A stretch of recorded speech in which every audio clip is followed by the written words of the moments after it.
বিসমিল্লাহির রহমানির রহিম।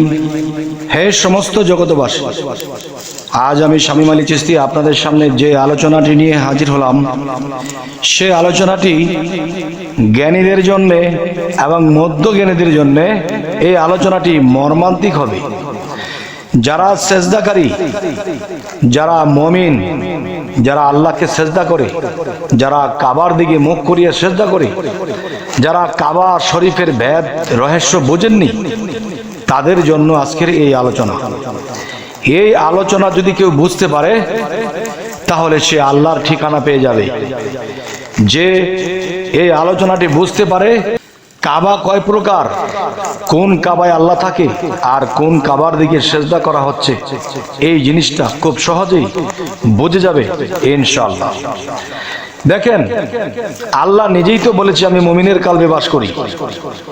মুমিনের কালবে যদি আল্লাহ বাস করে, তাহলে মুমিনের দিকে ফিরে সেজদা করে যদি আল্লাহু আকবার বলে, তাহলে কিন্তু সেজদাটা সেই মুমিনের কালবে বসে আল্লাহ পেয়ে যায়। তারপরও কিন্তু বলা হলো যে তোমরা কাবাকে সামনে রেখে সেজদা করো। তাহলে যে কাবার কথা বলা হচ্ছে সৌদি আরবে, এই কাবা কি আল্লাহ? না। এই কাবার ভিতরে কি আল্লাহ আছে? না। এই কাবার ছাদের উপর কি আল্লাহ আছে? না। এই কাবা নিজেও আল্লাহ নয়। এই কাবাটি নিজে আল্লাহ নয়, কাবার ভিতরে এই কাবা আল্লাহ নয়, এই কাবার ভিতরেও আল্লাহ নয়। তাহলে এই কাবাকে সামনে রেখে সেজদা করার কি উদ্দেশ্য হয়? তবে আমি বলতে চাই, আজকে যে কথাগুলো নির্ভয়, আর আপনারা যদি শুনেন, জ্ঞানে নেন, তাহলে এটি আমার ধন্য হবে জীবন। দেখুন, আল্লাহ কিন্তু বলেছে যে তোমরা আমি আল্লাহকে সিজদা করো। আবার কিন্তু বলেছে তোমরা আমার আদমকে সেজদা করো। তাহলে আদমকে সেজদা করতে বলবেন কেন? কোরআনে যাই, হাদিসে যাই, যেদিকে যাই, যে একটা কথা আছে, আল্লাহ ছাড়া সেজদা নাই। আল্লাহ ছাড়া কোনোদিন কোনো কাউকে সেজদা করা যাবে না। আল্লাহ ছাড়া যদি কোথাও সেজদা করা না যায়, তাহলে আল্লাহ কেন বলল তোমরা আমার আদমকে সেজদা করো? কিন্তু এতটুকু বোঝা বাকি, বলা বাকি যে সেই আদমের কালবের ভিতরে শাহ আলাইহির বারামখানা। আদমের দিকে ফিরে সেজদা করে যদি আদম হকবর বলি, কাফের হয়ে যাব। যদি আদমের দিকে সেজদা করে যদি আমি বলি যে নবী হকবর, আদম হকবর, মানুষ হকবর, তখনই কিন্তু আমরা শিরককারী হয়ে যাব, কাফের হয়ে যাব।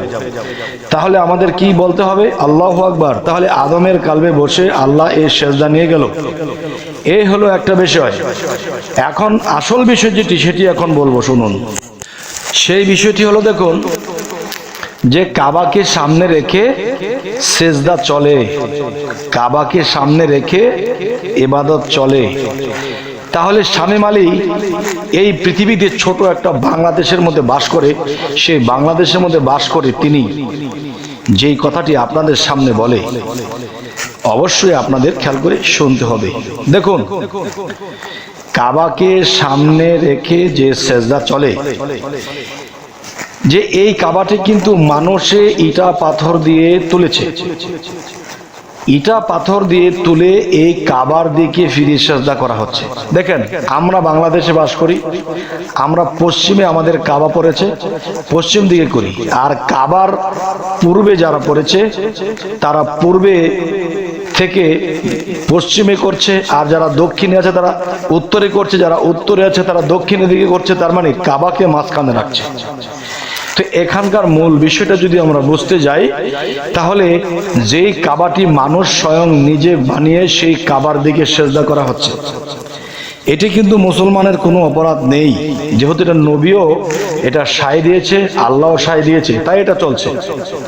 এখন দেখেন, নিজের হাত দিয়ে কাবা বানিয়ে কাবার দিকে সেজদা করা।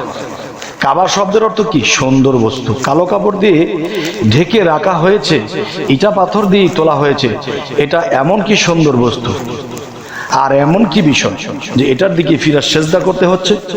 তো পৃথিবীর মানুষ কেউ বুঝে সেজদা করছে, কেউ না বুঝে সেজদা করছে। তো এখন বোঝার যে বিষয়টা কি, সেটাই বলবো। দেখেন, যে আল্লাহ যদি বলে থাকে যে আদমের কালবের ভিতরে শাহ আলাহির বারাম খান, আবার বলেছে মমিনের কালবে আমি আল্লাহর সিংহাসন, তাহলে মমিনের কালবে যদি আল্লাহর সিংহাসন, তো মমিনের দিকে ফিরে তো মমিন আকবর নয় আল্লাহু আকবর বলা হয় এবং সেজদা করা হয়, তাহলে সেই মমিনের কালবে বসে আল্লাহর সেজদা নিয়ে গেল।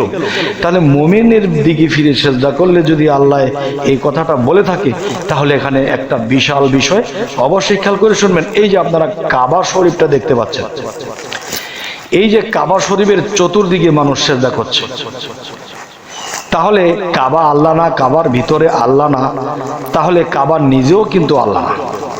তাহলে যারা কাবামুখী হয়ে নামাজ পড়লো, দেখেন কাবার ওইদিকে যে লোকগুলো আছে,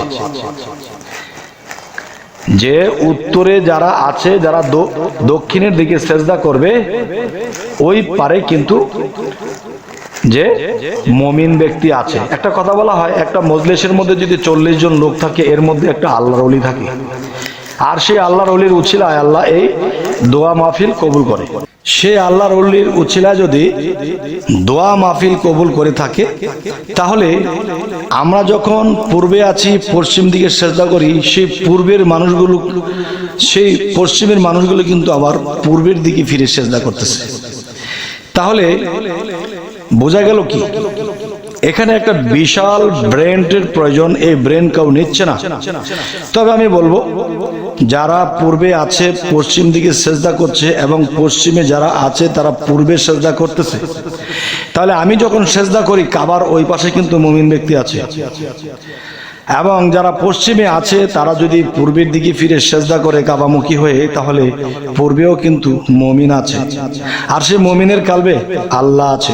আচ্ছা, এরপরে দক্ষিণের লোকগুলো যখন উত্তরে সেজদা করে, তাহলে সেই উত্তরে কিন্তু দেখা যায় সেই মানুষগুলোর মধ্যে কেউ মুমিন আছে, আর মুমিনের কালবে আল্লাহ আছে। এবং তারা যখন সেজদা করলো দক্ষিণ দিকে, তখন দক্ষিণের যে ব্যক্তিগণ আছে তাদের মধ্যে মুমিন আছে, সেই মুমিনের কালবে কিন্তু আল্লাহ আছে। তাহলে কালবে বসেই কিন্তু আল্লাহ নিজের অগোচরে, নিজের জ্ঞানের অগোচর থেকে আল্লাহ সেই সেজদাগুলো নিচ্ছে। যদি না নিত এই সেজদাগুলো, তাহলে পৃথিবীর সমস্ত মুমিনের ইবাদত বরবাদ, সমস্ত মুসল্লিগণের ইবাদত বরবাদ হয়ে যেত, দুনিয়া কিয়ামত হয়ে যেত। আর আল্লাহ ওই কৌশলে কাবার ওই পাশে একটা মুমিনের মধ্যে থেকে সেই সেজদাটা গ্রহণ করে নিচ্ছে। আর যদি না নিত, তাহলে সমস্ত কিছু বরবাদ হয়ে যেত, পৃথিবী ধ্বংস হয়ে যেত। তবে হে সমস্ত জগতবাসী, আজকের এই আলোচনা জ্ঞানী লোকের জন্য সিরিয়াস কিছু, আর অজ্ঞানীর জন্য কিছুই না। তাই বলবো, হে সমস্ত জগতবাসী, পৃথিবীতে আল্লাহ কোনো ঠিকানাই দেয়নি যে আমি পৃথিবীর এমুক জায়গায় থাকি, এমুক জায়গায় থাকি। একটা ঠিকানা দিয়েছে, সেটি কি? মুমিনের কালব, ওলিয়া উলিয়াদের কালবে থাকে, মুর্শিদের রূপে মুর্শিদের কালবে থাকে। তবে হে সমস্ত জগতবাসী, আজকের এই আলোচনাটি আরো কিছু বোঝার বিষয়। সেটি হলো, দেখুন যে আদমকে সেজদা করতে বলা হয়েছিল, কিন্তু পৃথিবীর মানুষ একটা কথা বলে থাকে কি, যে আল্লাহ ছাড়া কেউ সেজদা পাবে না। তো আল্লাহ ছাড়া যদি কেউ সেজদা না পায়, তাহলে আদমকে সেজদা করতে বললো কেন? এটা বোঝা উচিত যে সেই আদমের কালবে আল্লাহর সিংহাসন, আর সেই আদমের কালবে বসে ফেরেশতাদের সেজদা নিয়েছিল। আজও পর্যন্ত সেই সেজদা নিচ্ছে আল্লাহ। কিভাবে নিচ্ছে জানেন? এখনো পর্যন্ত আল্লাহ এই সেজদা নিচ্ছে মুর্শিদ রূপে। মুর্শিদের কাছে যারা বায়াত গ্রহণ করেছে, যখন যার যার মুর্শিদকে সেজদা করে, মুর্শিদ আকবর বলে নয়, এখানে পীর আকবর বলে নয়, মানুষ আকবর বলে নয়, এখানে আল্লাহু আকবার। তাহলে মুর্শিদের কালবে বসে আল্লাহ এই সেজদা নিয়ে গেল মুর্শিদ রূপে। তবে হে সমস্ত জগতবাসী, এই বিষয়গুলো না বোঝার কারণে অনেক মানুষে কিন্তু যা নিজে করছে অন্যকে বাধা দিচ্ছে।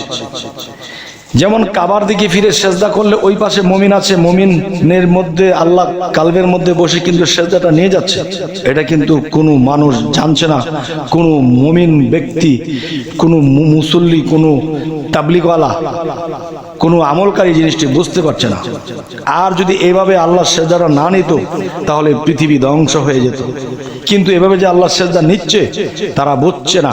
কিন্তু যদি দেখে কোনো তরিকতের লোক কোনো মুর্শিদকে সেজদা করতেছে, তখন তারা বলে ভণ্ডের দল, তারা মানুষকে সেজদা করে।